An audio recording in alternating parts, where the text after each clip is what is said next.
Alam nyo ba na may mga pamahiin din sa kasal? At una dyan mga kaibigan ay ang bawal ang sukob na kasal.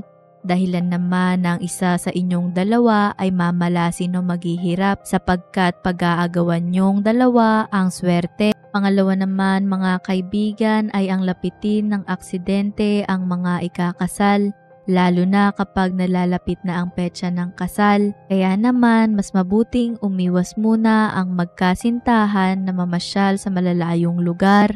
Pangatlo mga kaibigan, malas na makita ng groom ang bride na suot ang damit nitong pangkasal. Sinasabi dito na sa araw lamang ng kasal pwedeng makita ng groom ang pangkasal na damit ng bride. Dahilan naman na parang dinadaya ang pagsilip ng kinabukasan ng mag-asawa kaya iiwas ang swerte. Pang-apat naman mga kaibigan ay huwag isukat ang damit pangkasal bago ang araw ng kasal. Sinasabing maaaring hindi matuloy ang kasal kapag ginawa ito. Subalit, pwede naman itong isukat kung hindi pa ito kumpleto.